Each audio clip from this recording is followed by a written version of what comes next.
皆様こんにちは。4ヶ月ほど前にパッキング動画を出していて、荷物の使い勝手を振り返りたいと話していたのですが、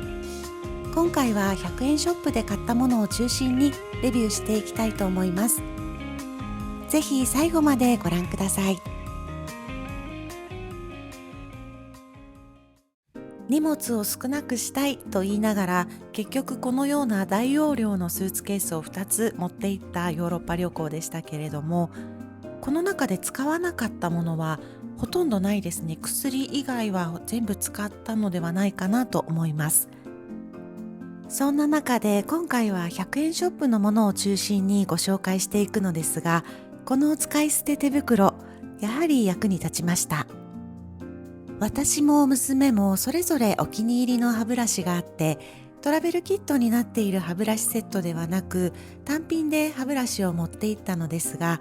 キャップがなくてちょっと物足りないんですよね。しかもホテルをチェックアウトするときにまだ歯ブラシが濡れたままってことありますよね。そんな時にこの使い捨て手袋がこんな感じでいい働きをしてくれます。収まりも良くないですか？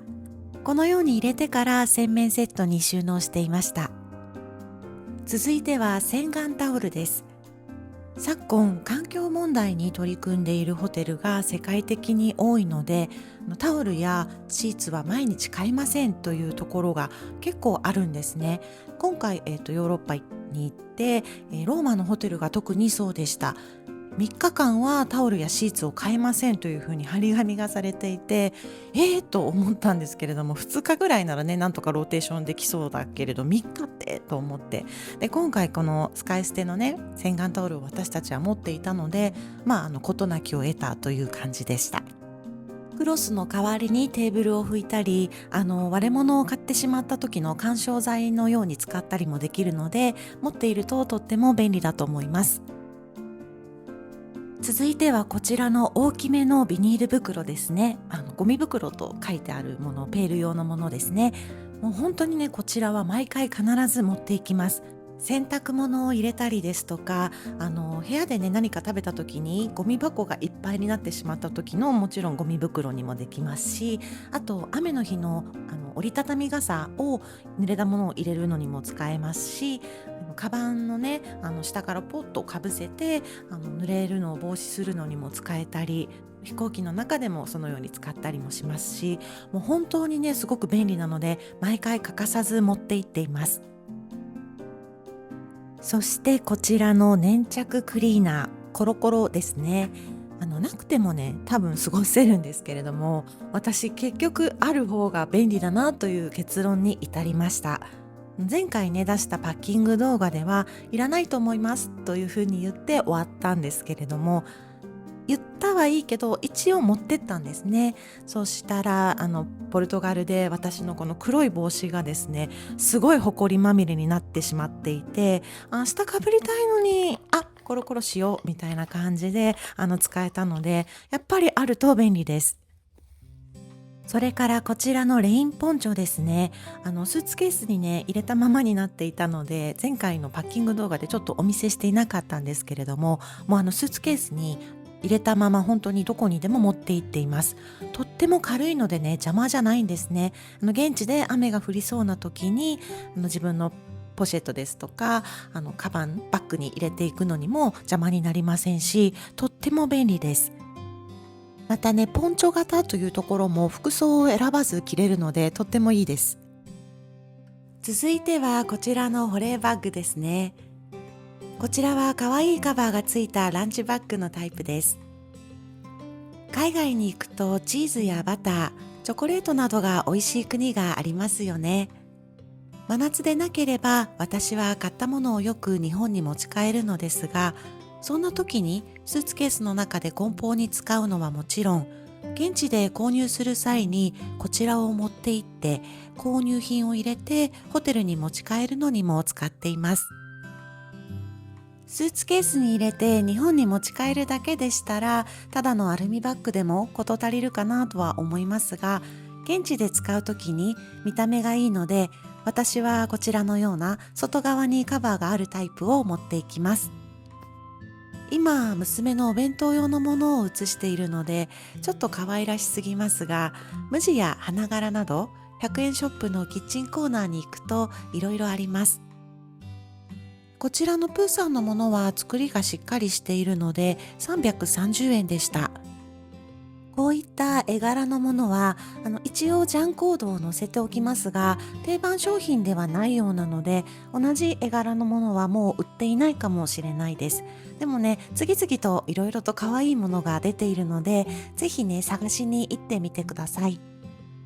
パッキング動画の時もお見せしているのですが、保冷剤もよく持っていくんですね。で、先ほどの保冷バッグに使うんですけれども、こちらのフリーザーバッグや、あと保存ラップなども持っていきます。で、保存ラップなんですけれどもね、もう本当1個持っていくと重いので、最後の使いかけみたいなものをあえて取っておいて、もう本当残り少ないものを取っておいて、旅行の際に使うようにしています。パッキング動画を出した後に、保冷剤ってどうやって使うんですか？どうやって凍らせているんですか？というご質問をいただいたんですね。でね、海外のホテルの冷蔵庫ってこのように冷凍コーナーが結構ついてるんですよ。なので私は荷ほどきをした後に保冷剤を使う予定がありそうだなと思う時には、そのままここに冷凍コーナーに入れて凍らせて使っています。でもしこういうコーナーがない冷蔵庫のホテルだった場合には、フロントにお願いして凍らせてもらっています。はい、次はこちらのクリップです。こちらのクリップはセリアで購入しました。大きい方と小さい方は別々で購入したんですけれども、一つの袋に4本5本ずつぐらい入っていて、100円で売っています。で、こちらのねクリップを持っていくということに気づくまではヘアゴムで留めたりしていたこちらのようなお菓子なんですけれども、見栄えもねいいですし、ちょっとヘアゴムで留めてると昭和感が強いんですよね。ですがこのように留められるととっても見栄えがいいですし、こちらのチップスやおせんべいは今回 2,3 カ国一緒に回りました。1回でね食べきれないので、このようにクリップに留めて飛行機に乗って一緒に旅をしたお菓子たちです。最近の EU の中の飛行機ってLCC でもファーストサービスキャリアでも飲み物や食べ物が有料なことが結構あるんですね。なので機内で食べるのにこちらなんか持ち込んでいたんですけれども、その時もこのクリップで留めてあると見栄えが良くて良かったです。続いてはこちらの紙コップなんですけれども、いやいやホテルのマグカップで十分じゃないかと思われる方もいらっしゃるとは思いますが、私たち結構お味噌汁をねよく持って行って飲むんですね。その際にお味噌汁の中に入っていた小ネギみたいなものってすくいきれなくって残ったままだったりするんですね。でそれをティッシュとかでね拭いてからじゃあ洗えばいいじゃないとか、いろいろアイデアはあると思うんですけれども、そのまま洗面所に流してしまうことになると詰まりの原因になってしまったりして良くないかなと思って、紙コップですと、その手間が全て省けるので持って行っています。こちらは荷物の容量に空きがない時には真っ先に省いているものではありますが、こちら現地でね消耗してそのスペースが空くようになるので、最終的にお土産や購入品のスペースに移り変わっていけて、入れておいても邪魔じゃないなと思って私は持って行っています。そして最後におすすめしたい100均100円ショップグッズはこちらです。こちらの圧縮トラベルポーチ、500円なんですけれども、100円じゃないんですね。100円ショップに売っていますが、500円なんですけれどもとってもいい働きをしてくれます。ビニールのトラベル圧縮袋も中身が見えてすごく使い勝手がいいんですけれども、こちらの方がスーツケースを開けた時に整頓されている感が強くて、今は私はこちらを気に入っています。で、今のような圧縮袋を使うまでは私はずっと風呂敷派だったんですね。実はこの結婚式の引き出物についているような風呂敷で衣類を包んでいたんですけれども、娘がね先ほどのようなトラベルポーチの方がいいっていうふうに言いまして、私堅くなに風呂敷でやっていたんですけれども、業を煮やした娘が先に100均100円ショップで買ってきて、先ほどの袋を